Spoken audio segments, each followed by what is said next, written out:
सात संगत जी वाहिगुरू जी का खालसा वाहिगुरू जी की फतेह। मेरा आज फेसबुक पेज पे लाइव होने का एक कारण है रखड़ी, जो कि सिखा का त्यौहार नहीं है, हिंदू मत का त्यौहार है। और अज सिखा ने भी मनाना शुरू कर दिता है। अज ही नहीं बल्कि कई सालों तो मनाते आ रहे हैं। इस बारे में आप जी नाल गल साझी करा। पहला ये समझ लीए कि त्यौहार शुरू कदों होया। इस त्यौहार की मनौत मिलती है कि 6000 साल पहला ये त्यौहार आरंभ होया। और सब तो पहला इस त्यौहार की पकड़ आती है उस वेले जदों चित्तौड़ की राणी करमावती,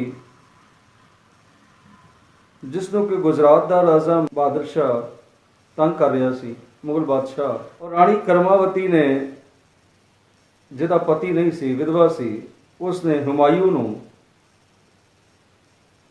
एक संदेश भेजे और उस संदेश के विच एक धागा भेजे रखड़ी के तौर पर। तो हुमायूं ने धागा अपने हथ दे बन के प्रण लिया सी कि मैं करमावती की रक्षा करांगा।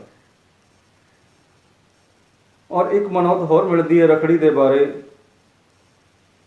कि श्री कृष्ण ने जो राजा शिवपाल के नाल युद्ध होया तो राजे शिवपाल नूं मारदियां मारदियां श्री कृष्ण जी के ਉਂਗਲ ते चोट लगी है, जख्म आया, खून वगया। उस खून को वेख के द्रौपदी ने अपनी साड़ी को पाड़ के उस ਉਂਗਲ के उत्ते बन्निया।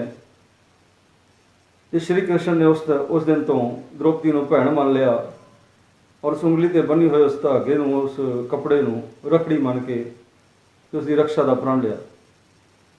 ये दो मनौतां सामने आउंदियां ने। हुण ये भी साडे विच कहा जाता है कि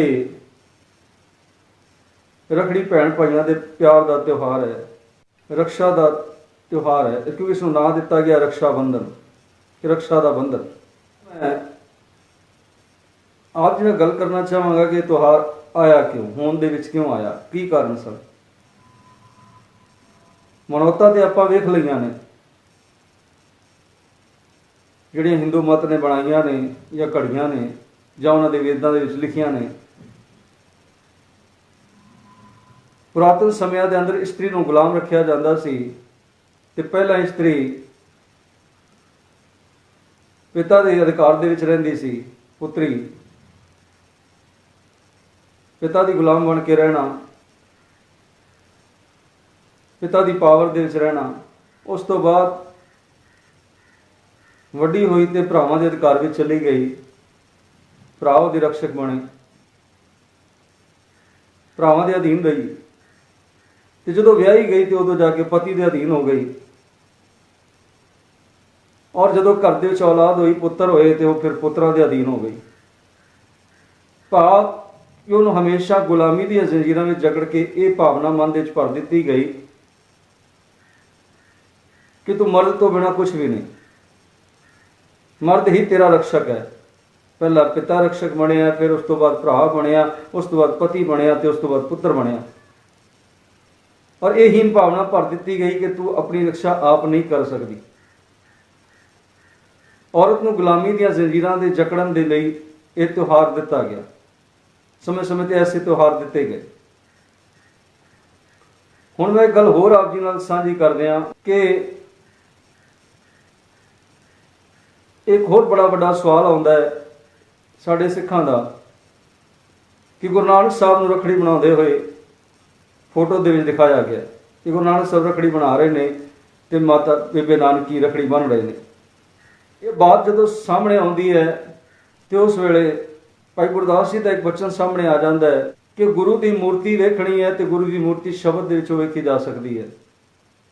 गुरु की मूर्त नूं वेखना है तो शब्द दे विचों वेखिया जा सकता है। गुर मूरत गुर शब्द है, साध संगत विच प्रगटी आया कि सत्संगत दे विच गुरु नज़र आएगा। पर असीं मूर्तियां नूं ही सब कुछ मन के बैठ गए हैं, फोटोआं नूं ही सब मन के बैठ गए हैं। और ये कहने कि गुरु नानक साहब रखड़ी बना रहे हैं बेबी नानकी तो, बेबे नानकी रखड़ी बन रहे हैं, ये फोटो दे दिखाया गया। तो मैं पहले ये गल आप जी सानूं क्लीयर कर दी है कि जो बेबे नानकी दी अकाल चलाना वेख्या जाए तो बेबी नानकी का अकाल चलाना बहुत पहला है। ਔਰ ਧੰਨ ਗੁਰੂ ਨਾਨਕ ਸਾਹਿਬ ਦੇ ਸਮੇਂ ਬਾਬਰ ਦਾ ਰਾਜ ਕਾਲ ਹੈ, ਸ਼ਾਸਨ ਕਾਲ ਹੈ। ਬਾਬਰ ਦੇ ਸ਼ਾਸਨ ਕਾਲ ਦੇ ਵਿੱਚ ਗੁਰੂ ਨਾਨਕ ਪਾਤਸ਼ਾਹ ਮਹਾਰਾਜ ਜੀਵਨ ਜੀ ਰਹੇ, ਪਰ ਬੇਬੇ ਨਾਨਕੀ ਦਾ ਅਕਾਲ ਚਲਾਣਾ ਬਾਬਰ ਕਾਲ ਦੇ ਅੰਦਰ ਹੈ, ਤੇ ਉਸ ਤੋਂ ਬਾਅਦ ਹਿਮਾਯੂ ਜਿਹੜਾ ਹੈ ਗੁਰੂ ਅੰਗਦ ਸਾਹਿਬ ਮਹਾਰਾਜ ਜੀ ਦੇ ਜੀਵਨ ਕਾਲ ਦੇ ਵਿੱਚ। ਆਪਾਂ ਉਦੋਂ ਪੜ੍ਹਦੇ ਹਾਂ ਨਾ ਕਿ ਹਿਮਾਯੂ ਜਦੋਂ ਧੰਨ ਗੁਰੂ ਅੰਗਦ ਸਾਹਿਬ ਜੀ ਨੂੰ ਮਿਲਿਆ ਤੇ ਉਸ ਸਮੇਂ ਗੁਰੂ ਪਾਤਸ਼ਾਹ ਮਹਾਰਾਜ ਅਖਾੜੇ ਦੇ ਵਿੱਚ ਕੁਸ਼ਤੀਆਂ ਕਰਵਾ ਰਹੇ ਸਨ, ਤੇ ਕੁਸ਼ਤੀਆਂ ਕਰਵਾਉਂਦਿਆਂ ਉਹਨਾਂ ਦਾ ਧਿਆਨ ਹਿਮਾਯੂ ਵੱਲ ਨਹੀਂ ਗਿਆ, ਤੇ ਹਿਮਾਯੂ ਨੇ ਤਲਵਾਰ ਖਿੱਚ ਲਈ, ਤੇ ਸਤਿਗੁਰੂ ਨੇ ਕਿਹਾ ਕਿ ਚੱਪੜ ਚਿੜੀ ਦੇ ਮੈਦਾਨ ਵਿੱਚ ਤਲਵਾਰ ਕਿੱਥੇ ਸੀ। ਆਪਾਂ ਇਹ ਵਾਕਿਆ ਸਾਰੇ ਜਾਣਦੇ ਹਾਂ, ਇਤਿਹਾਸ ਪੜ੍ਹੇ। ਹਿਮਾਯੂ ਗੁਰੂ ਅੰਗਦ ਸਾਹਿਬ ਦੇ ਸਮੇਂ ਦੇ ਵਿੱਚ ਆਉਂਦਾ ਹੈ, ਬਾਬਰ ਕਾਲ ਗੁਰੂ ਨਾਨਕ ਪਾਤਸ਼ਾਹ ਦੇ ਸਮੇਂ ਦੇ ਵਿੱਚ ਹੈ, ਤੇ ਉਸ ਕਾਲ ਦੇ ਅੰਦਰ ਹੀ ਬੇਬੇ ਨਾਨਕੀ ਦਾ ਅਕਾਲ ਚਲਾਣਾ ਹੁੰਦਾ ਹੈ। ਤੇ ਬੇਬੇ ਨਾਨਕੀ ਨੂੰ ਫੋਟੋ ਦੇ ਦਿਖਾਇਆ ਗਿਆ ਰੱਖੜੀ ਬਣਾਉਂਦਿਆਂ, ਤੇ ਪਹਿਲੀ ਵਾਰ ਰੱਖੜੀ ਦਾ ਉਲੇਖ ਹਿਮਾਯੂ ਦੇ ਸ਼ਾਸਨ ਕਾਲ ਦੇ ਵਿੱਚ ਆਉਂਦਾ ਹੈ ਕਿ ਹਿਮਾਯੂ ਨੂੰ ਚਿਤੌੜ ਦੀ ਰਾਣੀ ਕਰਮਾਵਤੀ ਨੇ ਰੱਖੜੀ ਭੇਜੀ ਸੀ ਆਪਣੇ ਆਪ ਦੀ ਰੱਖਿਆ ਦੇ ਲਈ। ਗੁਜਰਾਤ ਦਾ ਰਾਜਾ ਬਹਾਦਰ ਸ਼ਾਹ ਉਸ ਨੂੰ ਤੰਗ ਕਰ ਰਿਹਾ ਸੀ, ਜਿਸ ਦੇ ਕਾਰਨ ਉਹਨੇ ਹਿਮਾਯੂ ਨੂੰ ਰੱਖੜੀ ਭੇਜ ਕੇ ਇਹ ਸੰਦੇਸ਼ ਲਿਆ ਸੀ, ਮੈਸੇਜ ਲਿਆ ਸੀ ਕਿ ਤੂੰ ਮੇਰੀ ਰੱਖਿਆ ਕਰੇਗਾ, ਮੇਰੀ ਪ੍ਰਜਾ ਦੀ ਰੱਖਿਆ ਕਰੇਗਾ। ਤੇ ਫਿਰ ਰੱਖੜੀ ਦਾ ਸੰਬੰਧ ਤੇ ਆਉਂਦਾ ਹੀ ਨਹੀਂ ਇੱਥੇ, ਗੁਰੂ ਨਾਨਕ ਪਾਤਸ਼ਾਹ ਨੂੰ ਬੇਬੇ ਨਾਨਕੀ ਨੇ ਰੱਖੜੀ ਬੰਨ੍ਹੀ ਹੋਵੇ। ਇਹ ਫੋਟੋਆਂ ਝੂਠੀਆਂ ਨੇ ਜਿਹੜੀਆਂ ਸਾਡੇ ਸਾਹਮਣੇ ਆ ਰਹੀਆਂ ਨੇ। ਇਹਨਾਂ ਫੋਟੋਆਂ ਦਾ ਕੋਈ ਸੱਤ ਨਹੀਂ ਹੈ, ਕੋਈ ਹੋਂਦ ਨਹੀਂ ਹੈ ਇਹਨਾਂ ਫੋਟੋਆਂ ਦੀ। ਔਰ ਗੁਰਸਿੱਖ ਫੋਟੋਆਂ ਨੂੰ ਨਹੀਂ ਮੰਨਦਾ ਜੀ। ਗੁਰਮੂਰਤ ਗੁਰ ਸ਼ਬਦ ਹੈ, ਸਾਧ ਸੰਗਤ ਵਿੱਚ ਪ੍ਰਗਟੀ ਆਇਆ। ਜੇ ਗੁਰੂ ਨੂੰ ਵੇਖਣਾ ਹੈ ਤੇ ਗੁਰੂ ਦੇ ਸ਼ਬਦ ਦੇ ਵਿੱਚ ਵੇਖੋ। ਜਦੋਂ ਗੁਰੂ ਦੇ ਸ਼ਬਦ ਦਾ ਓਟ ਆਸਰਾ ਲਵਾਂਗੇ ਫਿਰ ਸਾਨੂੰ ਅਸਲ ਸੱਚਾਈ ਦਾ ਪਤਾ ਲੱਗੇਗਾ। ਜੇ ਫੋਟੋਆਂ ਵੱਲ ਅਸੀਂ ਨਜ਼ਰ ਮਾਰਦੇ ਰਹੇ, ਫੋਟੋਆਂ ਨੂੰ ਹੀ ਅਸੀਂ ਸੱਚ ਮੰਨਦੇ ਰਹੇ, ਕੀ ਕੌਣ ਮਾਨੇਗਾ? ਕੌਣ ਮੰਨੇਗਾ ਗੁਰੂ ਗ੍ਰੰਥ ਦੀ? ਦੋਹਰਾ ਰੋਜ਼ ਪੜ੍ਹਦੇ हैं, आज्ञा पई अकाल की तबे चलायो पंथ, सब सिखन को हुक्म है गुरु मान्यो ग्रंथ। गुरु ग्रंथ जी मान्यो प्रगट गुरुआ की दे, जो प्रभु को मिलबो चाहे खोज शब्द में लिख। कि जो कुछ खोजना है तू शब्द दे विचों खोज, फोटोआं दे विचों नहीं। इन्हूं हमेशा गुलाम बनाने दे लई रक्षा बंधन दिता गया। स्त्री गुलाम है, इसलिए रक्षा बंधन दिता गया। और इसका उल्लेख वेदां दे विच भी मिलदा है। स्त्री शूद्रो पलीतस वेद मंत्र विवर्जते। स्त्री और शूद्र नूं जिहड़ा है इंसान के बराबर, मर्द के बराबर बहन का अधिकार नहीं है, वेद मंत्र पढ़न का अधिकार नहीं है। भाव शूद्र और स्त्री दोवें गिरे हुए हैं। पर धन गुरु ग्रंथ साहिब महाराज जी की कहते हैं, पंड जमीए पंड नेमीए पंड मंगण विआह, पंडो होवे दोस्ती पंडो चले राह, पंड मुआ पंड पालीए पंड होवे बंदान, सो क्यों मंदा आखिए जे जम्मे राजा। सतगुर ते इस गल वाले पासे साडा ध्यान दिवा रहे हैं कि स्त्री और पुरुष एक दूजे के बराबर दे पूरक ने। जे धागे की गल करिए तो धागे के त्योहार नूं ते गुरु नानक पातशाह ने मन्निया ही कोई नहीं। 9 साल की उम्र के जनेऊ पवाया जान लगा है, तो 9 साल की उम्र के अंदर पंडित हरदयाल नूं की कहंदे ने जो जनेऊ पाउण लगा कि पंडित जी कोई ऐसा जनेऊ है जिहड़ा मेरी भैन दे भी पाया जाए, माता भी पा सके, घर दी स्त्रियां भी पा सकन। कहने लगे नहीं, जनेऊ पाउण दा अधिकार सिर्फ मर्द नूं है, औरत नूं नहीं है। पातशाह कहंदे ऐसा जनेऊ फिर मैनूं नहीं चाहिदा जिहड़ा बराबरता नूं खत्म करदा होवे, जिहड़ा स्त्री और पुरुष दे विच एडे वड्डे भेद नूं फर्क नूं खड़ा करदा होवे। ऐसा जनेऊ मैनूं नहीं चाहिदा। ते जनेऊ मैनूं पाना ही है। जो जनेऊ की गल सतगुरु जी ने आसा की वार के अंदर की है ना, आप पढ़ते हैं कि दया कप्पा संतोख सू जत वंडी जत गंडी सतवट, ए जनेऊ जी का हाई ता पांडे कत। कि जे जनेऊ पाना ही तो उहदे ते दया की कप्पा लगी होवे, तेरे इस जनेऊ ते दया की कप्पा ही कोई नहीं है। ये ते स्त्री और मर्द के बड़े वड्डे भेद नूं खड़ा करदा है। ये जनेऊ मैं क्यों पावां? दया है ही नहीं स्त्री ते इहदे च। दया कप्पा, कप्पा दया की लगी हो। संतोख सूत्र, सूत्र जिहड़ा संतोख दा होवे। जत गंढी, जत दे गंढा होण, सत दे वट होण, इहो जनेऊ जीव का ही तां पांडे कत। अगर इहो जिहा जनेऊ तैनूं है, तेरे कोल है, ते मेरे गले च पा दे। सतगुर दे इत्थे धागा नहीं प्रवान कर रहे अपने शरीर उत्ते कि मैं धागा पा ला जनेऊ पा ला, नहीं। हुण बाबर बाणी पढ़दे हो तो बाबर बाणी दे विच भी गल कही गई। जदों गुरु नानक पातशाह अहमदाबाद पहुंचे तो उन्होंने लोगों को कहा कि बाबर चढ़ के आ रहा है, चढ़ाई करके आ रहा है, तुसीं मुकाबले की तैयारी कर लो। तो उत्ते गल कही गई कि साडे कोल बड़े वड्डे वड्डे पंडित ने, साडे कोल बड़े वड्डे वड्डे मौलाने ने ਜਿਹੜੇ ਝਾੜ ਫੂਕ ਕਰਨਗੇ, ਫੂਕ ਮਾਰਨਗੇ ਜਾਂ ਧਾਗੇ ਤਵੀਤ ਦੇਣਗੇ ਤੇ ਉਹਨਾਂ ਦਾ ਨਾਸ਼ ਹੋ ਜਾਏਗਾ, ਉਹ ਫੌਜ ਭੱਜ ਕੇ ਚਲੀ ਜਾਏਗੀ ਵਾਪਸ, ਉਹ ਅੰਨੇ ਹੋ ਜਾਣਗੇ। ਪਰ ਪਾਤਸ਼ਾਹ ਜੀ ਨੇ ਉੱਥੇ ਕੀ ਕਹਿ ਦਿੱਤਾ, ਜਦੋਂ ਫੌਜ ਆਈ ਅਨੇਕਾਂ ਮੁਗਲਾਣੀਆਂ ਨੂੰ ਵਿਧਵਾ ਕੀਤਾ, ਅਨੇਕਾਂ ਹਿੰਦੁਆਣੀਆਂ ਵਿਧਵਾਵਾਂ ਹੋਈਆਂ, ਯਮਨਾਬਾਦ ਦੇ ਬੱਚੇ ਜਿਹੜੇ ਨੇ ਯਤੀਮ ਹੋਏ, ਤੇ ਉਸ ਵੇਲੇ ਸਤਿਗੁਰੂ ਕਹਿੰਦਾ ਕੋਈ ਮੁਗਲ ਨਾ ਹੋਆ ਅੰਧਾ, ਕਿਹਨੇ ਨਾ ਪਰਚਾ ਲਾਇਆ ਕਿ ਕੋਈ ਮੁਗਲ ਅੰਧਾ ਨਹੀਂ ਹੋਇਆ, ਤੁਹਾਡੇ ਨਾਲ ਧਾਗੇ ਤਵੀਤਾਂ ਨਾਲ ਕੰਮ ਨਹੀਂ ਹੋਇਆ, ਤੁਹਾਡੇ ਤੱਕ ਧਾਗੇ ਤਵੀਤ ਧਰੇ ਰਹਿ ਗਏ, ਪੰਡਤ ਮੌਲਾਣੇ ਧਰੇ ਰਹਿ ਗਏ। ਉੱਥੇ ਸਤਿਗੁਰੂ ਨੇ ਰਕਸ਼ਾ ਦੀ ਗੱਲ ਕੀਤੀ ਕਿ ਰਕਸ਼ਾ ਹੋਣੀ ਹੈ ਤੇ ਕਿਰਪਾਨ ਦੇ ਨਾਲ ਹੋਣੀ ਹੈ, ਤਲਵਾਰ ਦੇ ਨਾਲ ਹੋਣੀ ਹੈ, ਸ਼ਸਤਰਾਂ ਦੇ ਨਾਲ ਹੋਣੀ ਹੈ, ਰਕਸ਼ਾ ਇਹਨਾਂ ਧਾਗਿਆਂ ਦੇ ਨਾਲ ਨਹੀਂ ਹੈ। ਸਤਿਗੁਰੂ ਨੇ ਧਾਗੇ ਦੇ ਤਿਉਹਾਰ ਨੂੰ ਪ੍ਰਵਾਨ ਨਹੀਂ ਕੀਤਾ ਜੇ, ਪਰ ਅਸੀਂ ਧਾਗੇ ਦੇ ਤਿਉਹਾਰ ਨੂੰ ਆਪਣੇ ਗਲੇ ਲਾ ਬੈਠੇ ਹਾਂ ਕਿ ਇਹ ਭੈਣ ਭਰਾਵਾਂ ਦਾ ਤਿਉਹਾਰ ਹੈ ਜੀ, ਇੱਥੇ ਪਿਆਰ ਬਣਦਾ ਜੀ। ਮੈਂ ਇੱਥੇ ਫੇਸਬੁੱਕ ਪੜ੍ਹ ਰਿਹਾ ਸੀ ਕਿ ਵੀਰ ਦੀ ਵੀਡੀਓ ਆਈ ਇਸ ਰੱਖੜੀ ਦੇ ਤਿਉਹਾਰ ਦੇ ਸੰਬੰਧ ਦੇ ਵਿੱਚ, ਤੇ ਉਹਨੇ ਵਿਚਾਰ ਦਿੱਤੇ, ਤੇ ਵਿਚਾਰ ਦੇ ਥੱਲੇ ਕਮੈਂਟ ਬੜੇ ਗਲਤ ਆਏ ਸਨ। ਮੈਂ ਵੇਖਿਆ ਕਮੈਂਟ ਬੜੇ ਗਲਤ ਆਏ ਸਨ ਕਿ ਇਹਨਾਂ ਰਾਗੀਆਂ ਪ੍ਰਚਾਰਕਾਂ ਨੇ ਬੜੇ ਵੱਡੇ ਭੇਦ ਖੜੇ ਕਰ ਦਿੱਤੇ ਨੇ ਕੌਮ ਦੇ ਵਿੱਚ। ਇਹ ਕੋਈ ਵਿਸ਼ਾ ਹੀ ਨਹੀਂ ਹੈ ਰੱਖੜੀ ਦਾ, ਸਿੱਖਾਂ ਦੇ ਵਿੱਚ ਰੱਖਣ ਦਾ, ਇਹ ਕੋਈ ਵਿਸ਼ਾ ਨਹੀਂ ਹੈ ਜਿਹਦੇ ਤੇ ਇਹ ਗੱਲ ਕਰ ਰਹੇ ਨੇ, ਇਹ ਕੋਈ ਸਬਜੈਕਟ ਨਹੀਂ ਹੈ। ਉਹਨਾਂ ਸਾਰਿਆਂ ਨੇ ਇਹੀ ਲਿਖਿਆ ਸੀ, ਬਹੁਤ ਆਤੇ ਹਨ ਸਾਡੇ ਸਿੱਖਾਂ ਦੇ ਕਮੈਂਟਸ ਹਨ ਬਹੁਤ ਆਤੇ। ਇਹ ਭੈਣ ਜਿਹੜੀ ਇਸ ਸਾਲ ਦੇ ਵਿੱਚ ਇੱਕ ਵਾਰੀ ਘਰ ਆਉਂਦੀ ਹੈ, ਬੱਚਿਆਂ ਨੂੰ ਲੈ ਕੇ ਭਰਾ ਦੇ ਰੱਖੜੀ ਬਣਦੀ ਹੈ ਤੇ ਚਲੋ ਖੁਸ਼ੀ ਮਨਾ ਲਈ ਜਾਂਦੀ ਹੈ।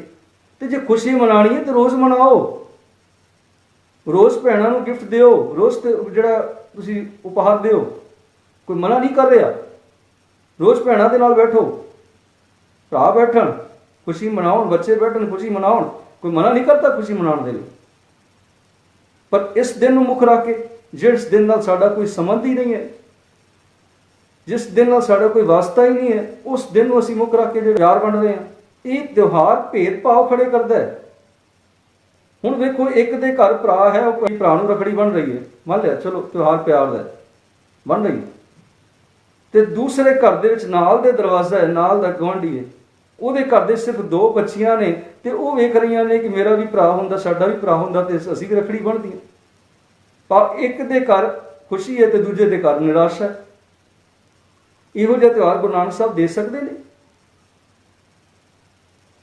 ਮੈਨੂੰ ਤੇ ਸਿੱਖਾਂ ਦੀ ਅਕਲ ਦੇ ਉੱਤੇ ਜਿਹੜਾ ਹੈ ਹੈਰਾਨੀ ਹੁੰਦੀ ਹੈ ਕਿ ਸੋਚ ਸਿੱਖਾਂ ਦੀ ਕਿੱਥੇ ਚਲੀ ਗਈ ਹੈ, ਸਾਡੇ ਸਿੱਖ ਭਰਾਵਾਂ ਦੀ, ਸਿੱਖ ਫੈਮਲੀਆਂ ਦੀ ਸੋਚ ਕਿੱਥੇ ਚਲੀ ਗਈ ਹੈ। ਸੋਚ ਨੂੰ ਵੱਟੇ ਲਾ ਦਿੱਤੇ ਨੇ ਅਸੀਂ। ਐਸਾ ਨਿਰਾਸ਼ਾਵਾਦੀ ਕੋਈ ਤਿਉਹਾਰ ਜਿਹੜਾ ਹੈ ਗੁਰੂ ਨਾਨਕ ਸਾਹਿਬ ਨੇ ਨਹੀਂ ਦਿੱਤਾ। ਦੂਸਰਾ, ਇਸਤਰੀ ਰਕਸ਼ਾ ਆਪਣੀ ਆਪ ਕਰ ਸਕਦੀ ਹੈ।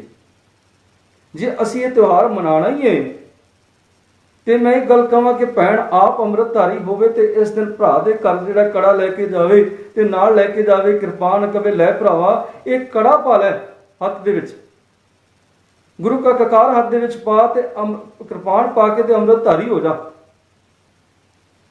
ਔਰ ਅੰਮ੍ਰਿਤਧਾਰੀ ਲੋਕਾਂ ਦੀਆਂ ਦਾਸਤਾਨਾਂ ਸੁਣਾਵੇ, ਜਦੋਂ ਉਹ ਜੱਸਾ ਸਿੰਘ ਆਲੂ ਵਾਲੇ ਦੀਆਂ, ਜੱਸਾ ਸਿੰਘ ਰਾਮਗੜੀ ਦੀਆਂ, ਬਾਬਾ ਬੰਦਾ ਸਿੰਘ ਬਹਾਦਰ ਜੀ ਦੀਆਂ, ਸਿੱਖ ਸੂਰਮਾ ਦੀਆਂ ਗਾਥਾਵਾਂ ਸੁਣਾਵੇ ਕਿ ਗਜ਼ਨੀ ਦੇ ਵਿਚਾਰਾਂ ਦੇ ਚੋਂ ਟਕੇ ਟਕੇ ਤੇ ਵਿਕਦੀਆਂ ਹੋਈਆਂ ਨਾਰਾਂ ਨੂੰ ਜਿਹੜਾ ਹੈ ਇਹਨਾਂ ਕੜਿਆਂ ਵਾਲਿਆਂ ਨੇ, ਇਹਨਾਂ ਕਿਰਪਾਨਾਂ ਵਾਲਿਆਂ ਨੇ, ਜਦੋਂ ਲੋਕ ਕਹਿੰਦੇ ਸਨ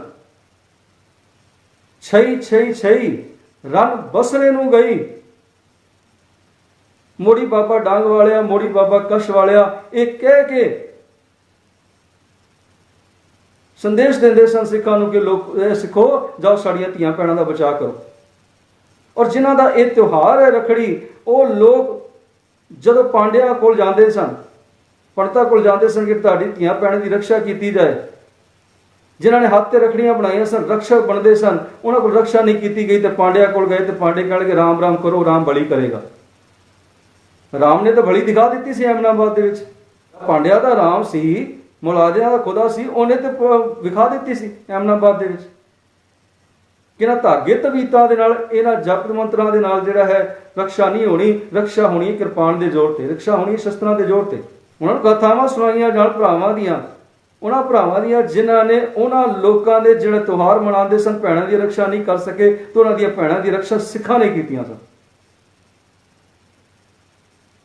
ਅੱਜ ਵੀ ਧੀ ਦੇ ਕਿਸੇ ਦੇ ਵਿਪਤਾ ਬਣੇ ਤੇ ਸਿੱਖ ਅੱਗੇ ਆਉਂਦਾ ਹੈ, ਹੋਰ ਕੋਈ ਅੱਗੇ ਨਹੀਂ ਆਉਂਦਾ। ਇਹਨੂੰ ਖਿਮਾ ਕਰ ਦੇਣੀ। ਅੱਜ ਸਿੱਖ ਨੇ ਜਿਨ੍ਹਾਂ ਨੇ ਕਸ਼ਮੀਰ ਦੇ ਵਿੱਚ ਬੱਚਿਆਂ ਨੂੰ ਭੇਜਿਆ ਪਲੇਨ ਕਰਾ ਕੇ ਗੁਜਰਾਤ ਤੋਂ, ਆਪਣੇ ਖਰਚੇ ਦੇ ਉੱਤੇ ਭੇਜਿਆ। ਆ ਥੋੜਾ ਹੀ ਸਮਾਂ ਹੋਇਆ, ਬਹੁਤਾ ਸਮਾਂ ਨਹੀਂ ਹੋਇਆ। ਆਪਣੇ ਖਰਚੇ ਤੇ ਆਪਣਾ ਸਭ ਕੁਝ ਦਾਅ ਤੇ ਲਾ ਕੇ, ਜਾਨ ਦਾਅ ਤੇ ਲਾ ਕੇ, ਜਾਨ ਤਲੀ ਤੇ ਰੱਖ ਕੇ ਉਹਨਾਂ ਨੇ ਬੱਚਿਆਂ ਨੂੰ ਆਪਣੇ ਆਪਣੇ ਘਰ ਭੇਜਿਆ। ਨਹੀਂ ਤੇ ਇਹ ਰੱਖੜੀਆਂ ਬੰਨਣ ਵਾਲੇ ਲੋਕ ਤੇ ਬਣਾਉਣ ਵਾਲੇ ਲੋਕ ਇਹ ਤੇ ਤਾਕ ਰੱਖੀ ਵਰਦੇ ਸਨ ਕਿ ਕਦੋਂ ਉਹਨਾਂ ਭੈਣਾਂ ਦੀਆਂ ਅਸੀਂ ਇੱਜ਼ਤਾਂ ਲੁੱਟੀਏ। ਇਹ ਬਹੁਤ ਹੀ ਦੇਰ ਦੀ ਪਹਿਲਾਂ ਦੀ ਉਦਾਹਰਣ ਨਹੀਂ ਹੈ ਤੇ ਤਾਜ਼ਾ ਉਦਾਹਰਣ ਹੈ। ਇਸ ਕਰਕੇ ਕੜਾ ਦਿਓ ਤੇ ਕਿਰਪਾਨ ਦਿਓ ਤੇ ਪ੍ਰਣ ਲਵੋ ਕਿ ਤੂੰ ਗੁਰੂ ਵਾਲਾ ਬਣ, ਤੂੰ ਮੇਰੀ ਰੱਖਿਆ ਨਹੀਂ ਕਰ ਬਲਕਿ ਸਾਰੇ ਸੰਸਾਰ ਦੀ ਰੱਖਿਆ ਕਰ, ਔਰ ਭੈਣ ਆਪ ਅੰਮ੍ਰਿਤਧਾਰੀ ਹੋ ਕੇ ਆਪਣੀ ਰੱਖਿਆ ਕਰ ਸਕਦੀ ਹੋਵੇ। ਇਹ ਸਿੱਖ ਇਤਿਹਾਸ ਤੇ ਮਾਈ ਸੁੰਦਰ ਕੌਰ, ਮਾਈ ਭਾਗ ਕੌਰ ਵਰਗਿਆਂ ਦਾ ਇਤਿਹਾਸ ਹੈ, ਜਿਹੜੀਆਂ ਰਣ ਦੇ ਵਿੱਚ ਲੜੀਆਂ ਨੇ, ਰਣ ਦੇ ਵਿੱਚ ਜਿਹੜਾ ਜੂਝੀਆਂ ਨੇ ਦੁਸ਼ਮਣਾਂ ਦੇ ਨਾਲ। ਇਹ ਤੇ ਉਹਨਾਂ ਦਾ ਇਤਿਹਾਸ ਹੈ, ਸਿੱਖ ਕੌਮ ਦਾ ਇਤਿਹਾਸ। ਕੋਈ ਉਹਨਾਂ ਨੇ ਰੱਖੜੀਆਂ ਨਹੀਂ ਭਰਾਵਾਂ ਨੂੰ ਬੰਨੀਆਂ ਸਨ ਕਿ ਤੁਸੀਂ ਸਾਡੀ ਰੱਖਿਆ ਕਰੋਗੇ। ਮਾਈ ਭਾਗ ਕੌਰ ਨੇ ਤੂੰ ਆਏਗਾ ਤੇ ਤੂੰ ਸਾਡੀ ਰੱਖਿਆ ਕਰੇਗਾ ਭਰਾਵਾ, ਨਹੀਂ, ਆਪ ਰੱਖਿਆ ਕੀਤੀ ਸੀ, ਆਪ ਲੜੀਆਂ ਸਨ, ਆਪ ਦੁਸ਼ਮਣਾਂ ਨਾਲ ਲੋਹਾ ਲਿਆ ਸੀ। ਇਹ ਇਤਿਹਾਸ ਤੇ ਉਹਨਾਂ ਭੈਣਾਂ ਦਾ, ਸਿੱਖ ਬੀਬੀਆਂ ਦਾ, ਸਿੱਖ ਇਤਿਹਾਸ। ਅਸੀਂ ਕਿਹੜੇ ਪਾਸੇ ਤੁਰ ਪਏ ਹਾਂ? ਮੈਂ ਇੱਕ ਛੋਟੀ ਜਿਹੀ ਉਦਾਹਰਣ ਦੇ ਕੇ ਆਪ ਜੀ ਤੋਂ ਖਿਮਾ ਚਾਹਾਂਗਾ। ਸਾਧ ਸੰਗਤ ਜੀ, ਅਨੰਦਪੁਰ ਸਾਹਿਬ ਦੀ ਧਰਤੀ ਹੈ। ਅਨੰਦਪੁਰ ਸਾਹਿਬ ਦੀ ਧਰਤੀ ਤੇ ਵਾਕਿਆ ਹੋਇਆ, ਦੋ ਭੈਣਾਂ ਦੇ ਨਾਲ ਵਾਕਿਆ ਇਹ ਹੋਇਆ ਜਿਨ੍ਹਾਂ ਦਾ ਕੋਈ ਭਰਾ ਨਹੀਂ। ਦੋ ਭੈਣਾਂ ਸਟੇਸ਼ਨ ਦੇ ਉੱਤੇ ਪਹੁੰਚੀਆਂ ਨੇ, ਰਾਤ ਦਾ ਸਮਾਂ ਹੈ, ਗੱਡੀ ਨੇ ਆਉਣਾ ਹੈ ਤੇ ਪਿੱਛੋਂ ਉਸ ਗੱਡੀ ਤੇ ਆ ਰਹੀ ਹੈ ਔਰ ਮਾਂ ਨੂੰ ਲੈਣ ਲਈ ਪਹੁੰਚੀਆਂ ਨੇ। ਘਰ ਦੇ ਵਿੱਚ ਇਕੱਲੀਆਂ ਨੇ ਦੋਵੇਂ, ਕੋਈ ਬੰਦਾ ਨਹੀਂ ਹੈ, ਕੋਈ ਮਰਦ ਨਹੀਂ ਹੈ। ਔਰ ਦੋਵੇਂ ਭੈਣਾਂ ਉੱਥੇ ਸਟੇਸ਼ਨ ਦੇ ਉੱਤੇ ਪਹੁੰਚੀਆਂ ਨੇ। ਸਟੇਸ਼ਨ ਸੁਨਸਾਨ ਦੇ ਵਿੱਚ ਪੈਂਦਾ ਹੈ ਅਨੰਦਪੁਰ ਸਾਹਿਬ। ਜੇ ਕੋਈ ਕਿਤੇ ਗਏ ਹੋ, ਦਰਸ਼ਨ ਕੀਤੇ ਹੋਣ ਤਾਂ ਹੁਣ ਸ਼ਾਇਦ ਉੱਥੇ ਆਲੇ ਦੁਆਲੇ ਕੋਈ ਬੱਸੋਂ ਬਣ ਗਈ ਹੋਵੇ। ਤੇ ਮੇਰੇ ਜਦੋਂ ਮੈਂ ਉਸ ਸਮੇਂ ਸਾਂ 1999 ਤੋਂ ਲੈ ਕੇ 2002 ਦੇ ਦੁਆਲੇ, ਤੇ ਇਲਾਕਾ ਜੀਟੀ ਰੋਡ ਦਾ ਸੀ, ਸੁਨਸਾਨ ਪੈਂਦਾ ਸੀ। ਪਿੱਛੇ ਪਿੰਡ ਸੀ, ਅੱਗੇ ਕੁਝ ਵੀ ਨਹੀਂ ਸੀ। ਅੱਗੇ ਸਾਹਮਣੇ ਇੱਕ ਡੇਰਾ ਸੀ ਕੁਛ ਕਦਮਾਂ ਤੇ ਦੂਜੇ ਪਾਸੇ। ਤੇ ਉਹ ਜਦੋਂ ਅੰਦਰ ਐਂਟਰ ਕਰਦੇ ਆ ਤੇ ਉਹ ਸੁਨਸਾਨ ਹੋ ਜਾਂਦਾ ਸਟੇਸ਼ਨ, ਪਿਛਲਾ ਇਲਾਕਾ ਜਿਹੜਾ ਹੈ ਜਿੱਥੇ ਗੱਡੀ ਰੇਲਵੇ ਲਾਈਨ ਬਣੀ ਹੈ। ਬਾਹਰੋਂ ਕੁਝ ਨਹੀਂ ਨਜ਼ਰ, ਅੰਦਰ ਅੰਦਰ ਕੀ ਹੋ ਰਿਹਾ ਕੀ ਨਹੀਂ। ਭੈਣਾਂ ਉੱਥੇ ਬੈਠੀਆਂ ਨੇ, ਮਾਂ ਗੱਡੀ ਦਾ ਇੰਤਜ਼ਾਰ ਕਰ ਰਹੀਆਂ ਨੇ, ਮਾਂ ਦੇ ਆਉਣ ਦਾ ਇੰਤਜ਼ਾਰ ਕਰ ਰਹੀਆਂ ਨੇ। ਤੇ ਪੁਲਿਸ ਵਾਲੇ ਰਕਸ਼ਕ ਹੀ ਜਿਹੜੇ ਨੇ ਪਕਸ਼ਕ ਬਣ ਗਏ, ਕਾਨੂੰਨ ਦੇ ਰਕਸ਼ਕ ਹੀ ਪਕਸ਼ਕ ਬਣ ਗਏ। ਦੁਨੀਆ ਦੀ ਸੇਵਾ ਕਰਨ ਵਾਲੇ, ਦੁਨੀਆ ਦੀ ਸੇਵਾ ਦਾ ਕਸਮ ਲੈਣ ਵਾਲੇ, ਸੁਗੰਧ ਲੈਣ ਵਾਲੇ, ਸਹੁੰ ਲੈਣ ਵਾਲੇ, ਵਰਦੀਆਂ ਪਾ ਕੇ ਸਹੁੰਆਂ ਖਾਣ ਵਾਲੇ, ਉਹਨਾਂ ਦੀ ਨਜ਼ਰ ਜਿਹੜੀ ਉਸ ਨਾਲ ਭੈਣਾਂ ਤੇ ਮੈਲੀ ਹੋ ਗਈ। ਹੁਣ ਉਸ ਮੈਲੀ ਨਜ਼ਰ ਨੇ ਜਦੋਂ ਹੱਥ ਪਾਇਆ ਤੇ ਭੈਣਾਂ ਦੇ ਕੋਲ ਉਸ ਵੇਲੇ 5 ਕਕਾਰੀ ਵਰਦੀ ਸੀ, ਔਰ 5 ਕਕਾਰੀ ਵਰਦੀ ਵਿੱਚ ਧੰਨ ਗੁਰੂ ਗੋਬਿੰਦ ਸਿੰਘ ਮਹਾਰਾਜ ਜੀ ਦੀ ਦਿੱਤੀ ਹੋਈ ਕਿਰਪਾਨ ਵੀ ਸੀ, ਜਿਸ ਨੂੰ ਉਹਨਾਂ ਕਹਿੰਦੇ ਕਿਰਪਾ ਪਲੱਸ ਆਨ। ਇਹ ਕਿਰਪਾ ਵਰਤਦੀ ਹੈ ਜਦੋਂ ਆਨ ਸ਼ਾਨ ਦੇ ਉੱਤੇ ਬਣ ਆਵੇ, ਉਦੋਂ ਇਹ ਵਰਤਦੀ ਹੈ। ਇਹ ਮਜ਼ਲੂਮ ਦੀ ਰਾਖੀ ਲਈ ਵਰਤਦੀ ਹੈ। ਮਜ਼ਲੂਮਾਂ ਤੇ ਜਦੋਂ ਜ਼ੁਲਮ ਹੋ ਰਿਹਾ ਹੋਵੇ ਉਦੋਂ ਵਰਤਦੀ ਹੈ। ਤਲਵਾਰ ਦਾ ਭਾਵ ਹੈ ਤਲ ਦੇ ਉੱਤੇ ਵਾਰ ਕਰਨਾ, ਪਰ ਕਿਰਪਾਨ ਦਾ ਭਾਵ ਹੈ ਕਿ ਕਿਰਪਾ ਆਨ ਸ਼ਾਨ ਤੇ ਜਦੋਂ ਬਣ ਆਵੇ ਉਦੋਂ ਕਿਰਪਾ ਲੈਣੀ, ਉਦੋਂ ਇਹਦੇ ਕੋਲੋਂ ਕਿਰਪਾ ਮੰਗਣੀ। ਤੇ ਭੈਣਾਂ ਨੇ ਤਲਵਾਰਾਂ ਧੂ ਲਈਆਂ ਨੇ, ਕਿਰਪਾਨਾਂ ਧੂ ਲਈਆਂ ਨੇ, ਤੇ ਜਿੱਥੇ ਆਉਣ ਦਿਓ, ਜਿੱਥੇ ਪੈਂਦੀਆਂ ਨੇ ਪੈਣ ਦਿਓ। ਲਹੂ ਲੁਹਾਨ ਕਰ ਦਿੱਤਾ ਸਿਪਾਹੀਆਂ ਨੂੰ। ਮਾਤਾ ਵੀ ਆ ਗਈ, ਗੱਡੀ ਆ ਗਈ, ਭੀੜ ਜੁੜ ਗਈ ਹੈ। ਤੇ ਸਵੇਰ ਤੱਕ ਸਾਰੇ ਅਨੰਦਪੁਰ ਸਾਹਿਬ ਦੇ ਵਿੱਚ ਇਹ ਗੱਲ ਫੈਲ ਗਈ ਹੈ ਕਿ ਬੱਚਿਆਂ ਨੇ ਆਪਣੀ ਰੱਖਿਆ ਆਪ ਕੀਤੀ ਹੈ। ਇਹੋ ਜਿਹੀਆਂ ਬੱਚੀਆਂ ਸਿੱਖ ਕੌਮ ਦੇ ਅੰਦਰ ਚਾਹੀਦੀਆਂ ਨੇ। ਇਹੋ ਜਿਹੀਆਂ ਬੱਚੀਆਂ ਨਹੀਂ ਚਾਹੀਦੀਆਂ ਕਿ ਰੱਖੜੀ ਬਣ ਕੇ ਭਰਾ ਨੂੰ ਕਹਿਣ ਕਿ ਤੂੰ ਮੇਰੀ ਰੱਖਿਆ ਕਰੇਗਾ, ਮੈਂ ਤੇ ਰੱਖਿਆ ਤੋਂ ਹੀਣ ਹਾਂ, ਮੇਰੇ ਤੇ ਵਿੱਚ ਇਹ ਪਾਵਰ ਹੀ ਨਹੀਂ ਹੈ, ਮੈਂ ਸਿਰਫ ਘਰ ਚਲਾ ਸਕਦੀ ਹਾਂ ਜਾਂ ਸਿਰਫ ਸਮਾਜ ਦਾ ਵਾਧਾ ਕਰ ਸਕਦੀ ਹਾਂ, ਮੇਰੇ ਵਿੱਚ ਤੇ ਬਸ ਇੰਨਾ ਕੀ ਬਲ ਹੈ, ਹੋਰ ਬਲ ਨਹੀਂ। ਇਹ ਤੇ ਸਮਾਜ ਦਾ ਵਾਧਾ ਇਹਨੂੰ ਬੀਬੀਆਂ ਨੇ ਕੀਤਾ, ਬਲਕਿ ਇੱਥੇ ਘਰ ਗ੍ਰਸਤੀ ਨਹੀਂ ਸਾਂਭੀ, ਇੱਥੇ ਚੁੱਲ੍ਹੇ ਚੌਂਕੇ ਨਹੀਂ ਸਾਂਭੇ, ਬਲਕਿ ਇੱਥੇ ਇਸਤਰੀਆਂ ਮੈਦਾਨੇ ਜੰਗ ਦੇ ਵਿੱਚ ਵੀ ਲੜੀਆਂ ਨੇ। ਇਸ ਲਈ ਪਿਆਰੋ ਕਹਿਣਾ ਚਾਹਾਂਗਾ ਕਿ ਰੱਖੜੀ ਦਾ ਤਿਉਹਾਰ ਸਾਡਾ ਤਿਉਹਾਰ ਨਹੀਂ ਹੈ। ਰੱਖੜੀ ਜਿਹੜੀ ਸਾਡੇ ਗਲੇ ਪਈ ਹੈ, ਇਸ ਨੂੰ ਜਿਤਨੀ ਜਲਦੀ ਹੋ ਸਕਦਾ ਹੈ ਲਾਉਣ ਦਾ ਯਤਨ ਕਰੀਏ। ਸਤਿਗੁਰ ਕਿਰਪਾ ਕਰਨ, ਮਿਹਰ ਪ੍ਰਿਆਤ ਰੱਖਣ। ਇਹ ਫੋਟੋਆਂ ਜਿਹੜੀਆਂ ਬਣਾਈਆਂ ਨੇ ਇਹ ਝੂਠੀਆਂ ਨੇ, ਕਿਸੇ ਵੀ ਅਰਥ ਨਹੀਂ ਨੇ। ਇਸ ਲਈ ਫੋਟੋਆਂ ਨੂੰ ਵੀ ਆਪਣੇ ਕੌਮ ਦੇ ਵਿੱਚੋਂ, ਆਪਣੇ ਘਰਾਂ ਦੇ ਵਿੱਚੋਂ ਜਲਦੀ ਤੋਂ ਜਲਦੀ ਕੱਢੀਏ, ਜਿਨ੍ਹਾਂ ਨਾਲ ਇਹ ਸੰਦੇਸ਼, ਗਲਤ ਸੰਦੇਸ਼ ਸਾਡੇ ਬੱਚਿਆਂ ਤੱਕ ਜਾਂਦਾ ਹੈ, ਸਾਡੀਆਂ ਪੀੜ੍ਹੀਆਂ ਤੱਕ ਜਾਂਦਾ ਹੈ ਔਰ ਪੀੜ੍ਹੀਆਂ ਨੂੰ ਗਲਤ ਸੰਦੇਸ਼ ਮਿਲਦਾ ਹੈ। ਸਤਿਗੁਰ ਕਿਰਪਾ ਕਰਨ, ਮੇਰ ਪ੍ਰਿਆਤ ਰੱਖਣ। ਇਹ ਕੁਝ ਦਿਨਾਂ ਤੋਂ ਬਾਅਦ ਰੱਖੜੀ ਹੈ, ਇਸ ਲਈ ਮੈਂ ਯਤਨ ਕੀਤਾ ਹੈ ਕਿ ਆਪ ਜੀ ਦੇ ਸਮਝ ਵਿਚਾਰ ਰੱਖੇ ਜਾਣ। ਇਤਨੇ ਬਚਨ ਕਰਦਾ ਹੋਇਆ ਆਪ ਜੀ ਤੋਂ ਖਿਮਾ ਜਾ ਚੁੱਕਾ। ਤੇ ਹੋਰ ਵੀਡੀਓਜ਼ ਵੇਖਣ ਦੇ ਲਈ ਆਪ ਮੇਰੇ ਚੈਨਲ ਗੁਰਬਰ ਅਕਾਲ ਚੈਨਲ ਗਿਆਨੀ ਬਲਵੰਤ ਸਿੰਘ ਹਮਦਮ, ਇਸ ਨੂੰ ਤੁਸੀਂ ਸਬਸਕ੍ਰਾਈਬ ਕਰ ਸਕਦੇ ਹੋ। ਇਸ ਤੇ 400 ਤੋਂ ਵੱਧ ਵੱਖ-ਵੱਖ ਵਿਸ਼ਿਆਂ ਤੇ ਵੀਡੀਓ ਨੇ। ਆਪ ਜੀ ਇਸ ਚੈਨਲ ਨੂੰ ਸਬਸਕ੍ਰਾਈਬ ਕਰਕੇ ਗੁਰਮਤਿ ਵਿਚਾਰਾਂ ਦਾ ਲਾਹਾ ਲੈ ਸਕਦੇ ਹੋ ਔਰ ਹੋਰ ਜ਼ਿਆਦਾ ਲਾਹਾ ਲੈਣਾ ਚਾਹੁੰਦੇ ਹੋ ਤਾਂ ਮੇਰੇ ਪੇਜ ਗਿਆਨੀ ਬਲਵੰਤ ਸਿੰਘ ਹਮਦਮ ਫੇਸਬੁੱਕ ਪੇਜ, ਇਸ ਨੂੰ ਤੁਸੀਂ ਫੋਲੋ ਕਰ ਸਕਦੇ ਹੋ। ਮੈਨੂੰ ਇੰਸਟਾਗ੍ਰਾਮ ਤੇ, ਸ਼ੇਅਰ ਚੈਟ ਤੇ, ਟੈਲੀਗ੍ਰਾਮ ਤੇ, ਜਿਤਨੇ ਵੀ ਇੱਥੋਂ ਤੱਕ ਕਿ ਟਵਿੱਟਰ, ਇਹਦੇ ਤੇ ਵੀ ਤੁਸੀਂ ਮੈਨੂੰ ਫੋਲੋ ਕਰ ਸਕਦੇ ਹੋ। ਫੋਲੋ ਕਰਕੇ ਵਿਚਾਰਾਂ ਨੂੰ ਤੁਸੀਂ ਸਰਵਣ ਕਰ ਸਕਦੇ ਹੋ। ਸਤਿਗੁਰ ਕਿਰਪਾ ਕਰਨ, ਮੇਰੇ ਪ੍ਰਿਆਤ ਰੱਖਣ। ਵਾਹਿਗੁਰੂ ਜੀ ਕਾ ਖਾਲਸਾ, ਵਾਹਿਗੁਰੂ ਜੀ ਕੀ ਫਤਿਹ।